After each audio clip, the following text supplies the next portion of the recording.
கிறிஸ்துவுக்குள் மிகவும் பிரியமான என் அன்பு தேவனுடைய பிள்ளைகளே, ஆண்டவராகிய இயேசு கிறிஸ்துவின் நாமத்தினாலே உங்களை அன்போடு கூட வாழ்த்தி வரவேற்கிறேன்.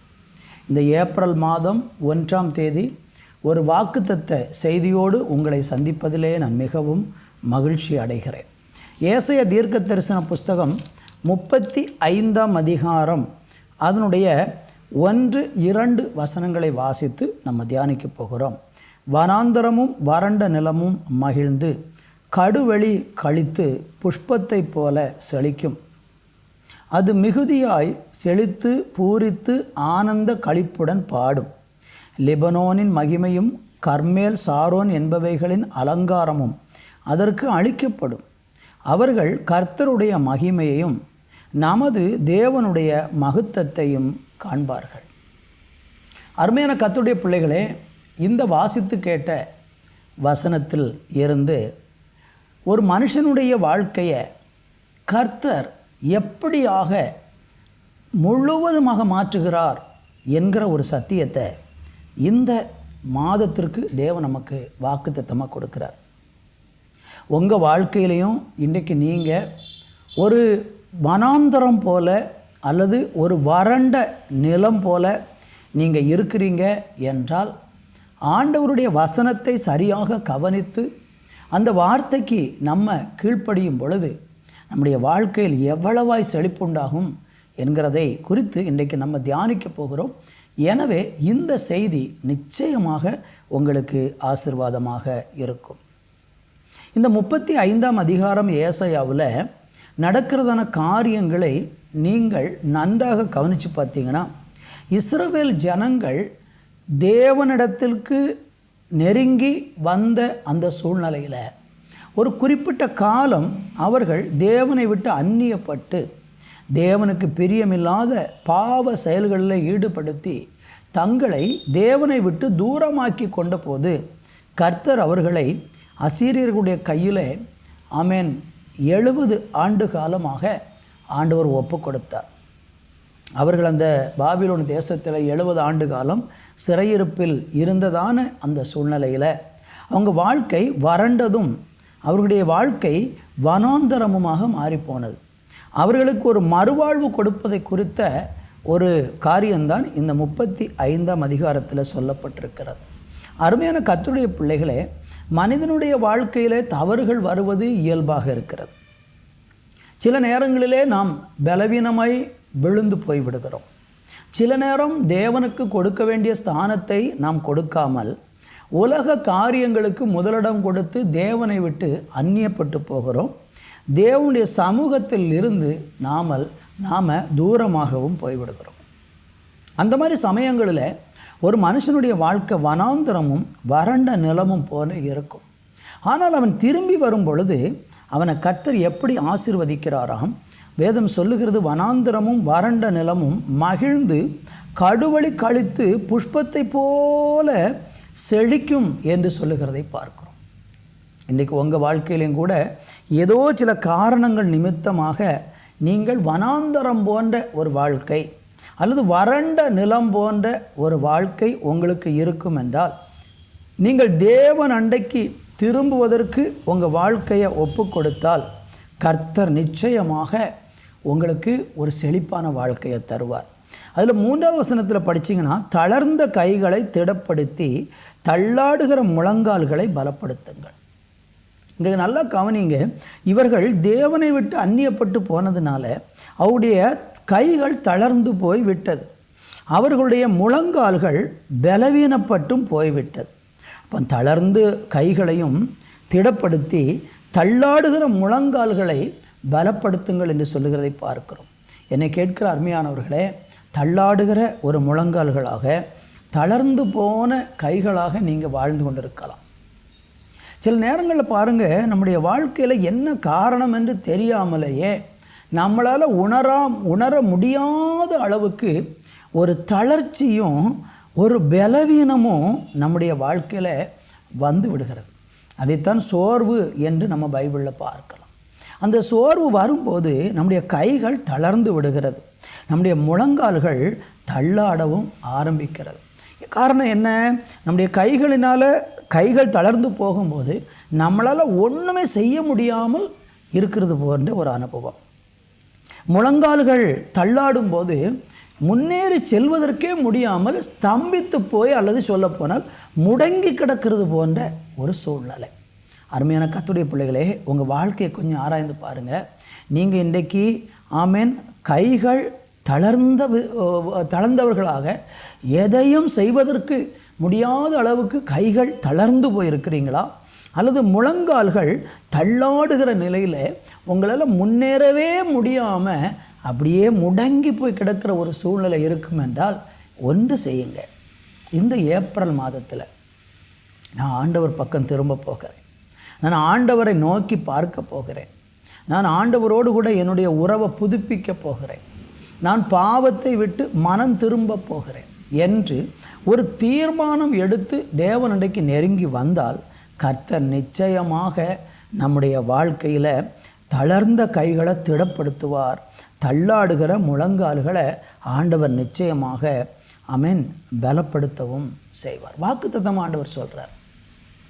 அடுத்த வசனத்தில் பாருங்கள், மனம் பதறவர்களை பார்த்து நீங்கள் என்ன செய்ய பயப்படாதிருங்கள் அப்படிங்கிறார். மனப்பதர்ச்சி. அநேக நேரம் சில செய்திகள் கேட்கும்போது மனம் பதறுகிறது. சில சின்ன காரியங்களுக்கு கூட மனம் பதறி ஒரு பயங்கரமான பயம் நம்முடைய இருதயத்தை ஆட்கொள்ளுகிறது. ஒரு மனுஷனுடைய மனம் பதற ஆரம்பித்து விட்டால் அவனை பயம் தொற்றி கொள்ளுகிறது. அப்படி ஒருவேளை மனப்பதர்ச்சியினாலேயும் ஆமேன் பயப்படுகிற ஒரு சூழ்நிலையிலும் நீங்கள் வாழ்ந்து கொண்டு இருக்கிறீங்கன்னா இன்றைக்கி ஆண்டவர் உங்களுக்கு வாக்கு பண்ணுறாரு. திடன் கொள்ளுங்கள் என்று உங்களை பார்த்து சொல்லுகிறார். திடன் கொள்ளுங்கள். கர்த்தரண்டைக்கு நெருங்கி வந்து நீங்கள் திடன் கொள்ளுங்கள். இதோ உங்கள் தேவன் நீதியை சரிகட்டவும் உங்கள் தேவன் பதிலளிக்கவும் வருவார். இவ்வளவு நாள் உங்களுக்கு நிறைய அநீதி இழைக்கப்பட்டது. அந்த அநீதியெல்லாம் இழைக்கப்பட்டதெல்லாம் நீங்கள் சகிச்சு எனக்கு நீதி கிடைக்காதா, நான் எந்த தீமையும் செய்யலையே, ஏன் நான் அநியாயமாக அடிக்கப்படணும், நான் ஏன் அநியாயமாக குற்றஞ்சாட்டப்படணும் என்றெல்லாம் எண்ணி ஒருவேளை நீங்கள் இருந்திருக்கிறீர்கள் அப்படின்னு சொன்னால் உங்கள் தேவன் நீதியை சரிகட்டுவேன் என்று நமக்கு வாக்கு பண்ணுறார். அவர் நீதியை சரிகட்டுகிற தேவன்.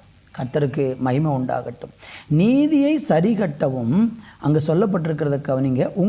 உங்கள் தேவன் பதிலளிக்கவும் வருகிறார். இவ்வளவு காலம் தேவனை விட்டு தூரமாய் போன இந்த ஜனங்களுக்கு பதில் வரவே இல்லை, நீதியும் கிடைக்கவே இல்லை.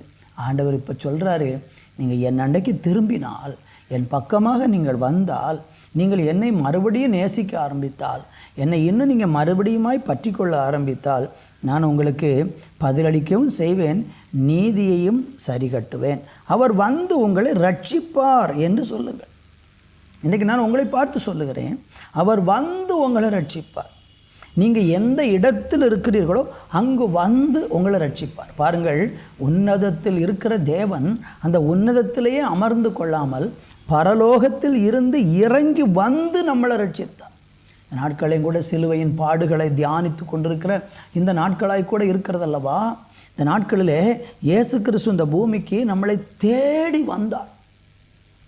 நீங்கள் என்னை தெரிந்து கொள்ளலை, நான் உங்களை தெரிந்து கொண்டேன்னு சொன்னார். பாவியாகிய மனுஷனை அவர் தேடி இந்த பூமிக்கு வந்தார். அவர் வந்து உங்களை ரட்சிப்பார். நீங்கள் அவரை தேடலை, நீங்கள் அவர் பக்கமாக அவரை விட்டு தூரமாக தான் போனீங்க. நம்ம அவரை அநேக நேரம் மறுதளித்தோம், சந்தேகப்பட்டோம், அவிசுவாசப்பட்டோம், உண்மைதான். ஆனால் ஆண்டவர் சொல்கிறாரு, உங்களை வந்து ரட்சிப்பேன் என்று சொல்லுகிறதை பார்க்கிறோம். அடுத்து 5வது வசனம், அப்பொழுது குருடரின் கண்கள் திறக்கப்பட்டு செவிடரின் செவிகள் திறவுண்டு போகும் அப்படிங்கிறார். என்ன அர்த்தம்? இவ்வளோ நாள் தேவனை விட்டு ஒரு மனுஷன் தூரமாக வாழ்ந்தால் அவனுடைய கண்கள் எப்படி இருக்கும்னா குருடாய் போயிடும்.